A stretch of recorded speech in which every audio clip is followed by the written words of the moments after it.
Welcome to today's episode, guys. Today we're going to be talking about uncovering the core issue and really getting to what actually matters. So I'm here with my co-host, Dr. Emil. Dr. Emil, please say hi to the good people. All right, guys. So here's the deal. A lot of times entrepreneurs, they have this wealth of knowledge when it comes to their business and the language around it and really understanding what's truly going on and not just saying something very vague like, oh, we just have a problem because the business isn't making a lot of money. But really understanding, okay, we have a problem with sales, and actually we have our back-end sales. That's the issue. It's actually the recurring back-end sales. And because they're able to understand things to that kind of precision, they're able to resolve things in an optimal manner.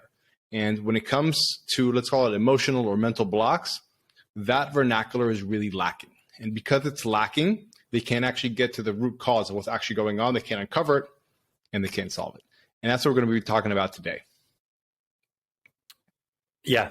And it's super interesting that entrepreneurs can identify that in business, second nature, but really, really struggle when it comes to themselves, which actually is not that uncommon. It makes sense. It's what they've incentivized to do, because business, they get very tangible results like money.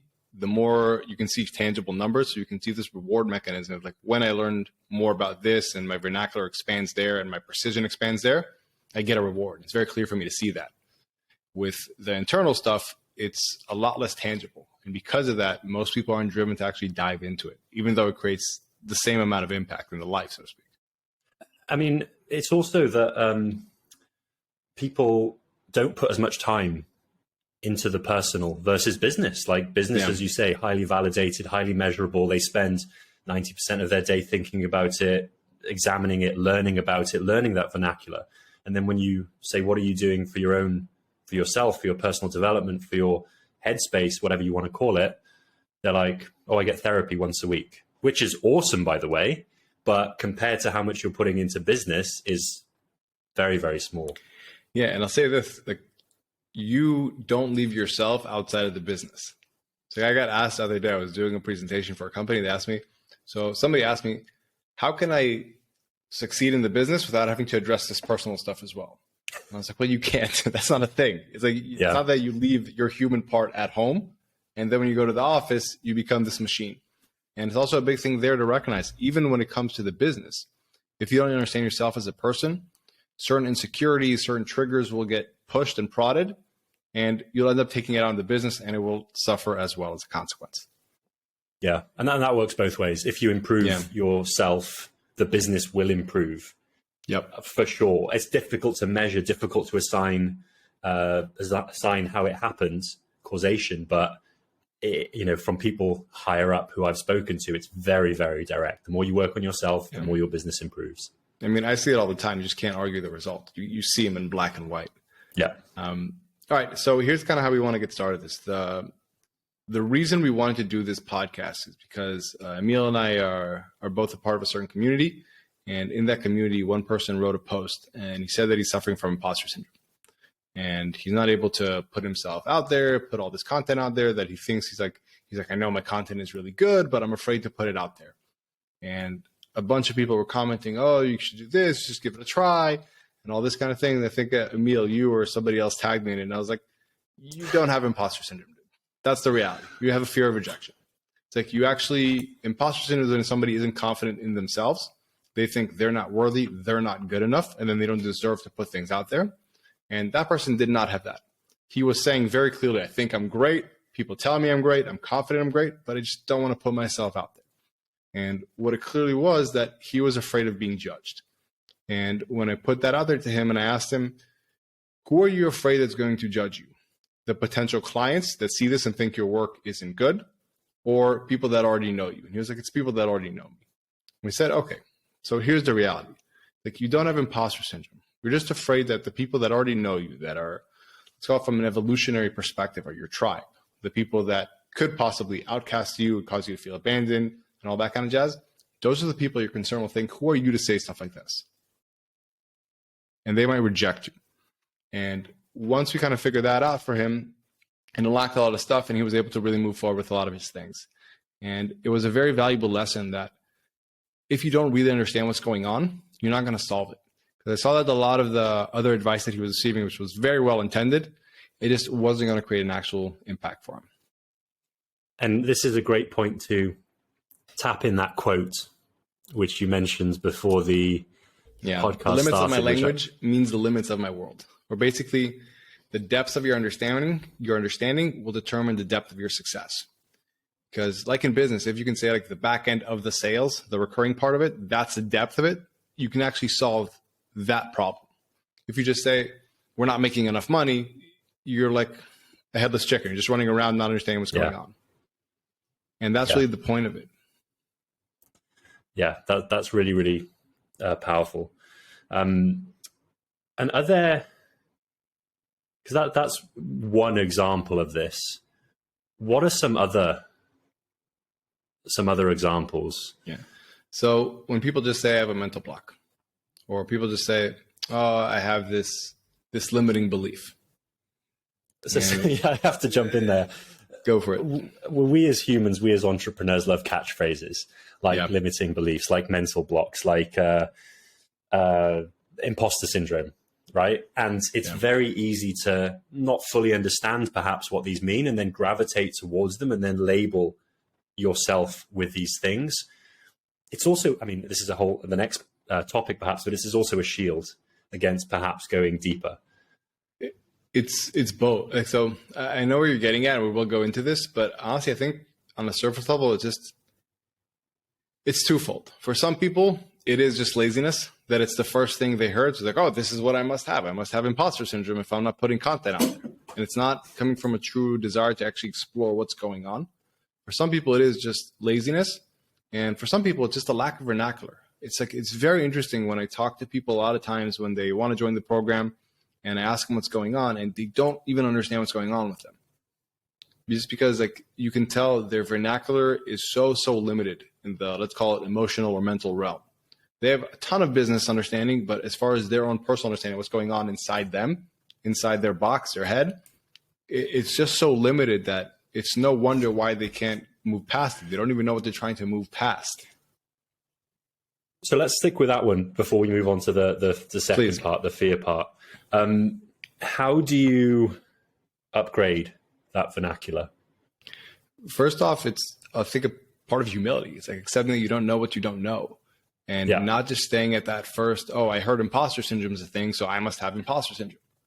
But really trying to challenge that and having that humble curiosity and saying, what's actually going on here? And I mean, there's tons of literatures, podcasts that you can read and so on and so on, you listen to and so on and so on. But it's really just the first thing. The first step is like, unless you have the humility to say, I'm going to try to dive in deeper.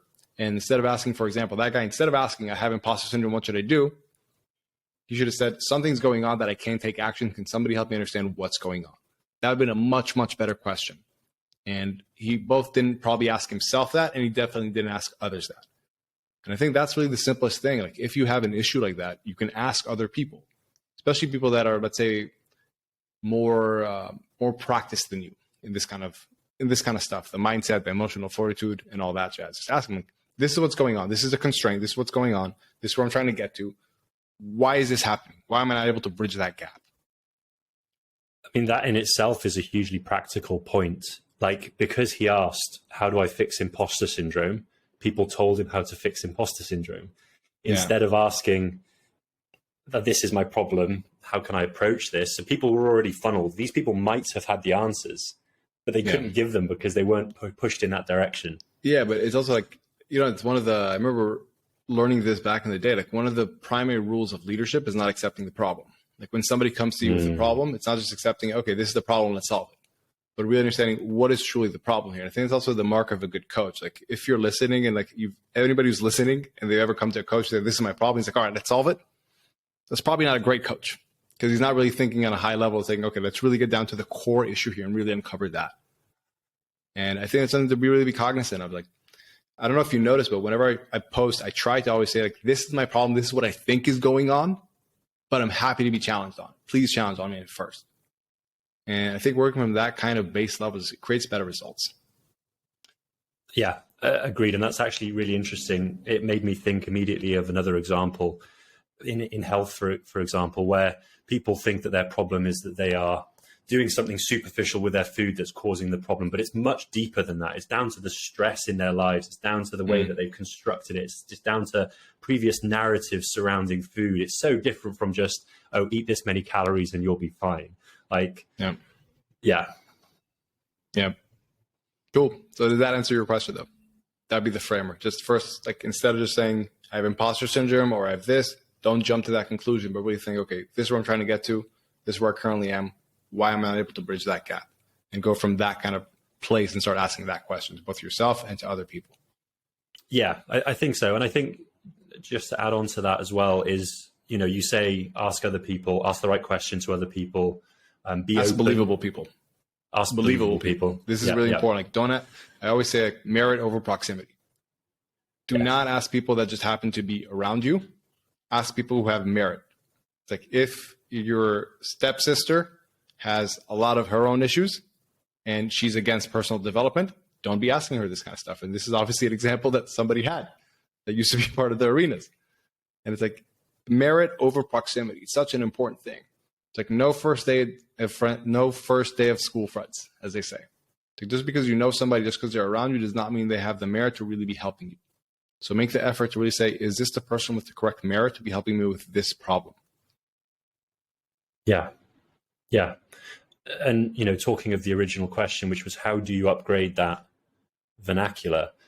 Ask believable people, ask the right questions, have humility, and also just putting more time into this kind of thing, whether it's books, whether it's podcasts. So every 17 books you read about business, maybe read one about, you know, the mental, the headspace, whatever it is. This is the thing. Maybe don't even differentiate the fact that there's books for business and books for this. Well, maybe exactly, they're one and the that's same. the next level. Yeah. You know what I mean? That's the real juice. And that's what you're saying about it.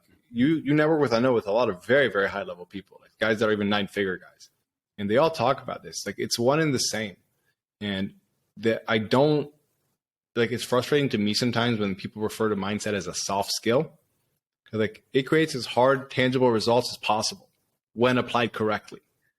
And it's like, it's one and the same. And I wish more people would recognize that, because I just think it will give them such better results, and also just like, just make everything much more enjoyable when they get past their own stuff and they're able to see that. Yeah. I mean, I can rant about this forever, but ultimately we are validated for money and, you know, for making more money. And that's very obvious and straightforward. And especially when people start out, there are some very easy things that people can do, which will make a lot more money. Like, what gets you to the first level? We talk about this hierarchy. Yeah, exactly.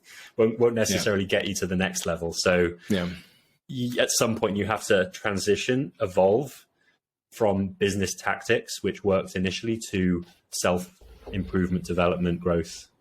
Yeah. Cool. All right. So we answered that question, right? So that was the first half of the question. And then the second half was, first, if you don't know the words, if you don't understand, where can you find it? Find them. And then the second part was, is that down to, how much of that is down to fear? I think a lot. Like, honestly, I think it's a lot. It's almost kind of cool these days to say, oh, I have imposter syndrome. It's this kind of thing like, oh, I'm being vulnerable kind of thing. And it's kind of applauded in a way. It's like Emil's laughing. Performative vulnerability, like, yeah. Exactly. I love that term. I've never heard that, but I love that term. And it doesn't feel icky to say it. So I can say it, and then I can look as if I'm being vulnerable and I'm being evolved, and so on and so on. What is very uncomfortable to say, especially in a public forum, is to say, I have a fear that if I do this, my father is going to think less of me and he won't love me as much anymore. I'll possibly be rejected. Like, me even just saying that without me having any issues about that, like, it made me feel uncomfortable right now. And there's a fear of really going deeper because it just doesn't feel nice. And nobody really wants to talk about this stuff. It's like, it's okay to, like, you know, be publicly vulnerable, like I said, in a performing manner, but really going to the depth of what's going on, it doesn't feel nice. But the reality is, like, you can't get to the bottom of things if you're hiding from the truth. Just because the truth feels uncomfortable, it's not a valid reason to hide from it. So I think it's a massive, massive thing here. And I honestly feel that a lot of people in that thread, I'm going to assume that they were like, I don't think he has imposter syndrome. You might have something else here. But nobody felt comfortable just saying, like, dude, do you have other issues you're afraid of? What are you really afraid of? Because the reality is that he didn't do certain thing, putting out content, because he had an insecurity around it. Which the first thing is most people don't want to admit they have an insecurity. Saying I have imposter syndrome is much less icky than saying, hey, I feel insecure about something. I'm not sure I'm good enough. And that insecurity, just like, what's the fear that's causing that insecurity?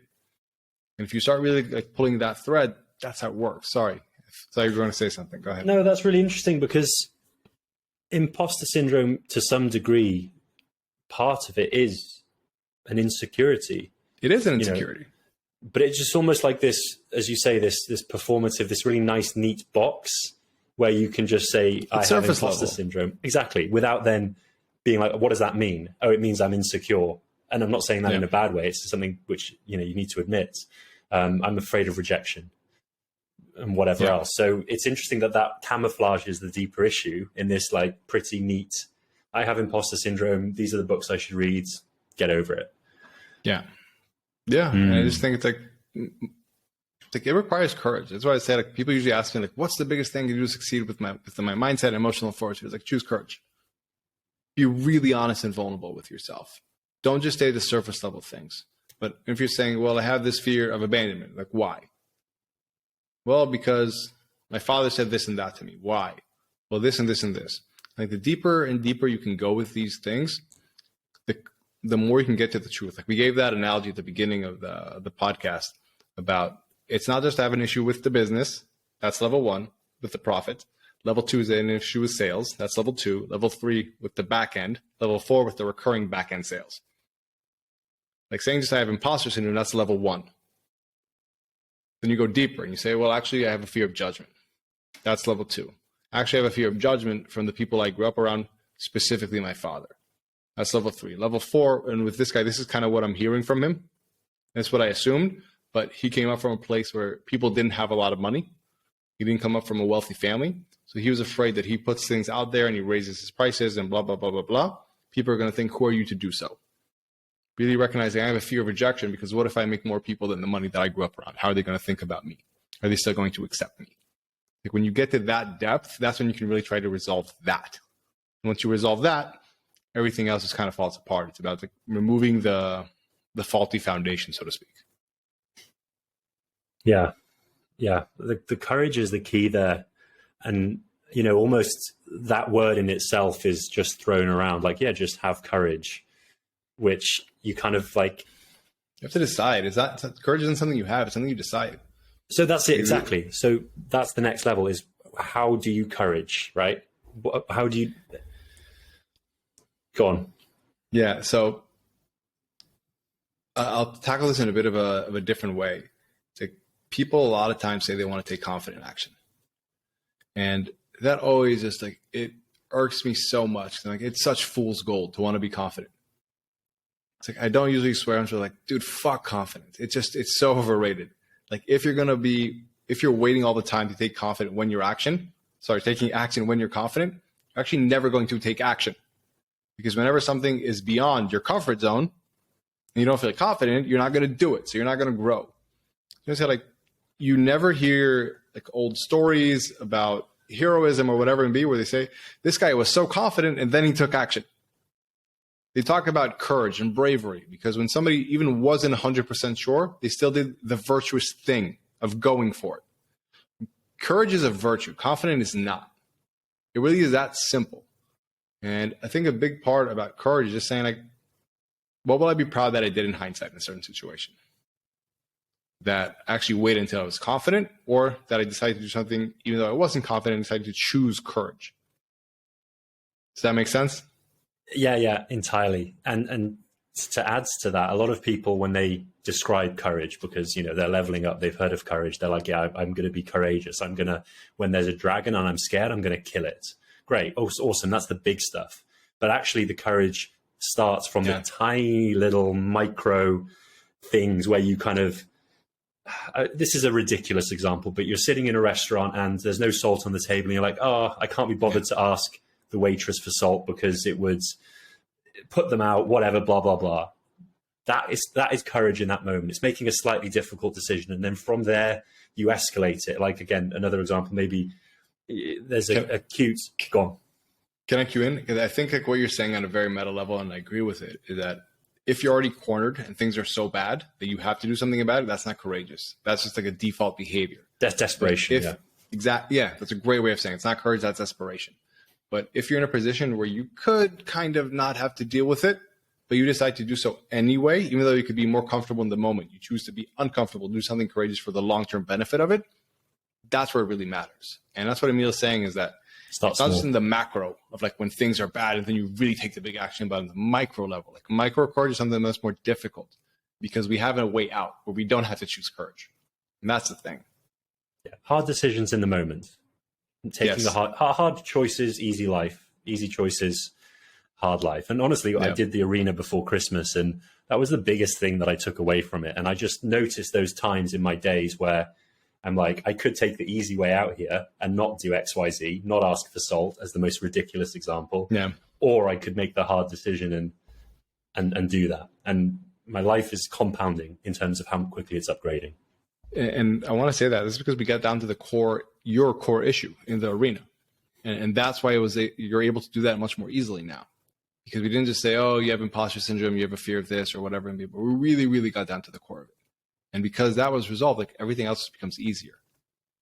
Yeah.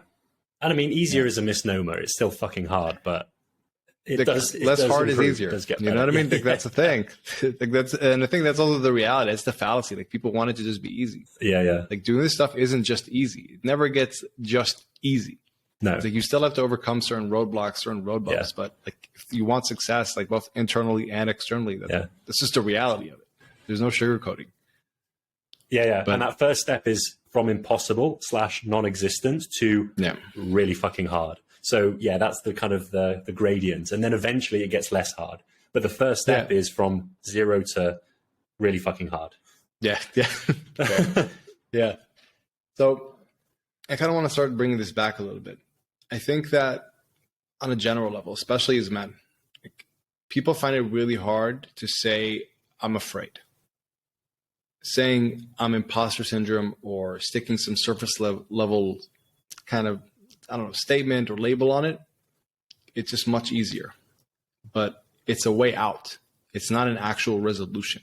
You're not actually getting clear on what's going on. And because you're not actually getting clear on what's going on, you're not giving yourself a true opportunity to resolve it and move beyond it.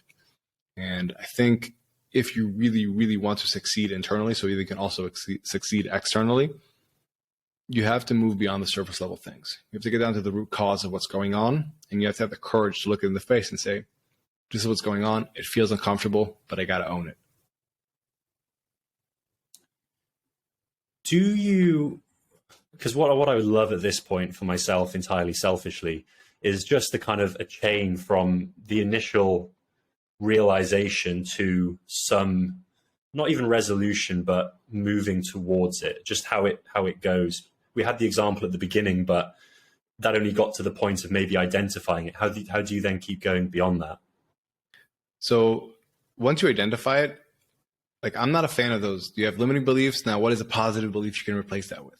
I think that doesn't really work with logic-driven people.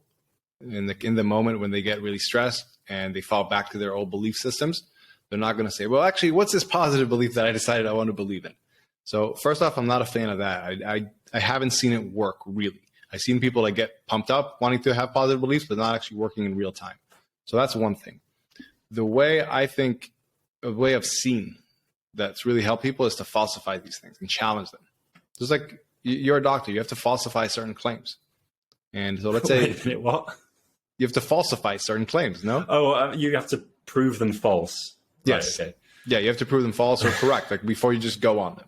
And I think that's the next thing. Like when he had this issue, for example, of being afraid that people will judge him, the people from his hometown, his family, or whatever it may be. You know what the most difficult, let's call it the most emotionally difficult, yes, the simplest technically thing to do? To just ask his parents, hey, would you think less of me if I did this? If I started making this much money, would you judge me for it? Like that is so emotionally difficult to do, but it's the simplest path. And that would really be like the most efficient way to do things. And I've had people in the arena literally do this. Another guy, he had an issue where he launched a big crypto business And his father laughed at him. And this was just before like one of the crashes in, I don't know, 2017 or 18. I'm not a crypto guy. And his father laughed at him. And his father was just saying it like in a kind of a joking roundabout way. And he didn't really mean to put him down. And ever since then, he's had a fear of failure. He wasn't growing his business because he was afraid, well, what if I try to grow too much and then it fails and then I'll prove him right? And he didn't realize that. And once he realized that was what's going on, he actually talked to his father about it. They had this like really beautiful moment from what he said. And his father was like, no, I'm actually really proud of you. I think it's amazing what you've done. And since then, he's been able to move on so much faster. So I really think the first thing is asking, is this true? Is this valid? Is this relevant? This stuff that I hope. Go for it. So I think the first step is, yes, falsifying it. So identifying it and then testing it to see whether it's true or not. I love the idea of just confronting it and speaking to parents, but sometimes with parents, with any other people, they have their own wounds, issues, bullshits, and maybe they did mean they will have issue if you suddenly make a load of money. And yeah. So that's a great question. So I'll say this, like the first option, that's like a more ideal scenario. Yeah. That's like the easier scenario. The second thing, if people have their own issues, like this is something that we're going to talk about in a future episode, but you got to accept that people have their own issues. Just because somebody has their issues and it has something to do with you doesn't mean that you're the cause of it. And that's the big thing. It's like some people are going to get upset and they're going to get jealous. You know why? Because they're people that like to get upset and because they're people that like to get jealous. It doesn't have anything to do with you. It's like, from a personal example, like I learned this very early on to not take things very, very personally because I'm Jewish and I'm Israeli and I competed around the world with an Israeli flag on my gi. And I get a lot of anti-Semitic things saying to me. And I was like, this person doesn't know me at a personal level. There's no reason for them to be saying this. This has nothing to do with me personally. This is their stuff, obviously. And it's about understanding that as well. Like that stuff is very hard, especially when it's much closer, like a parent or somebody that it's all even kind of biological level. You want that approval from, but it's coming to that realization that you have to want the approval of your future self more than you want the approval of that person. And like that simple question will sometimes take you in the direction of what you should be doing. Like it might still be hard if that parent figure would have said to him, listen, I actually do think, like, who do you think you are for doing this kind of stuff? Like, you think you're too good for us, you think you're above us, whatever it may be. That would have been very difficult for him to put the stuff out that he needs to put out. But if he would have really looked within and said, like, in hindsight, what would my future self be proud that I did? You'd have been like, I would have been proud if I choose courage and I put it out there anyway, even though it felt really icky, even though I know they would have judged me. And I think that's really what it comes down to. Yeah. And it's hard. There's no way around it. That's what we were saying. Like, some of this stuff is hard. It's not a fairy tale. So identifying it is hard. Falsifying it is then hard. But that's the key. I think it's different also. Like identifying it is technically hard. Falsifying it is sometimes emotionally hard. Because falsifying can be very, very simple. Like technically, just to go and have that conversation. Or even like go within yourself and have that tough conversation. Say, why do I believe this? Why am I afraid of this? Yeah. And like be very vulnerable with yourself. That's very simple to do on a technical level. Just emotionally, it's hard. So it's like it's two different kind of hard. But once you're willing to do that, like things do fall apart. Like I'll be honest, like most of the times I've not yet worked with anybody, both in the arena and the personal stuff and the one-on-ones, where they've really tried to falsify something and they've not been able to let go of it. I've not seen it yet. Like it obviously happens in different ranges. It's not a binary black and white thing, but I've not seen somebody, once they've identified and tried to falsify it, to not be able to figure out, okay, how do I get to this goal? Now I see a pathway to there. I have not seen that yet. And that's really the good news. Like it's hard, but it works. Yeah. Yeah. It's hard, as you say. There's lots of ways of approaching it. And as I recall, one of the modules in the arena, certainly when I did it, was all about falsifying or testing these beliefs against whether they were true. What was it? Whether they're true for everyone. Yeah. Whether there's just truth or not. Yeah. Whether false beliefs are truth. Whether they're actually just things that you believe to be true, or are they actually universal truths? Are they science? Is something that you should abide by, or is this something that you can let go of? Yeah. I think that's kind of like this episode took a different turn than I expected it to, but it's really about that. It's understanding and accepting it. And like, welcome to the Emotional Fortitude Podcast. How to build the emotional fortitude to win in life and in business. And No being a lead is fluff, hard. just real world results. People got to accept. I'm your host, there's Itamar some Marani, hard ex-Israeli pathways to special beat. forces, former Once you're undercover there, agent, things become a lot jiu-jitsu easier. black belt, and How you're mindset. saying it right now, it's easier for you to have those kind of conversations, ask for assault, and so on and so on. But like the pathway to that, if you just want to stay surface level and say things like, "Oh, I just have imposter syndrome. Oh, I have this mental block, or I might have a limiting belief." If you're not willing to put in the work to really take yourself to the next level, you're just denying yourself that opportunity. That's the reality of it. And what I would love for more people to do is to recognize that like if you choose courage and you actually go into this stuff, it is absolutely possible to come on the other side much, much better for it. And like B, it's your decision. You can decide to be courageous. And the sooner you decide to be courageous, not just wait until, how you said, like it's an act of desperation, not of courage, the better off you'll be. Like, so please just go ahead and do it. Choose courage. You'll never, ever regret it. Yeah. And just the final point from me, we talk about imposter syndrome, limiting beliefs as if they're a bad thing. They're still valid concepts. It's just very easy to use them as distractions and labels and not actually serve you. So, okay, yeah, there is this imposter syndrome. What does that mean? Let's dig deeper into that. And then, okay, I think it's this. What does that mean? And let's read around the next level of depth. Let's ask the right questions and then just keep going down. So imposter syndrome is fine. It's just superficial. You just need to go deeper. So being on the journey is okay. Yeah, it's about like getting all the way down to the core things. Because once that core dissolves, everything else just falls apart. It's kind of like, don't work on a surface level issue, really work on the core issue. It's just that, like how you do it in your business, but inside your own head. Sound good? Should we wrap it up for today? That's me. All right. Thank you very much, guys, and we will see you on the next episode. Thanks, guys. Thank you for listening to the Emotional Fortitude Podcast. Please tell a friend if you enjoyed it and found value in it. 3 last things before you go, though. If you feel like someone else with your exact skill set and abilities could be accomplishing more than you currently are, that's a mindset and emotional access issue.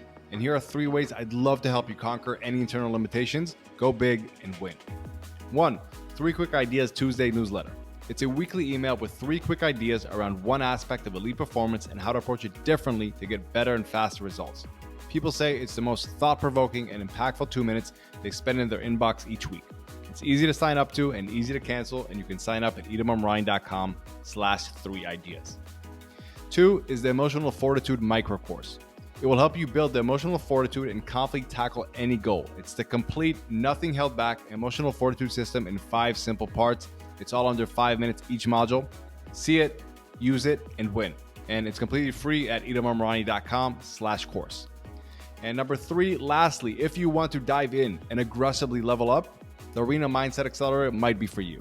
It's a 6-week intense sprint for entrepreneurs who are up for a dramatic transformation. It's an interactive live program where you'll be working with me in a very hands-on way to get clarity on what you want, build an effective mindset to optimize for your goals, and establish elite emotional fortitude that would allow you to overcome any fear or doubt that could get in your way. You can learn more at itamarmarani.com/accelerator. You can find all of these links in the show notes below or go to itamarmarani.com and have a look around. Until next time, who dares wins.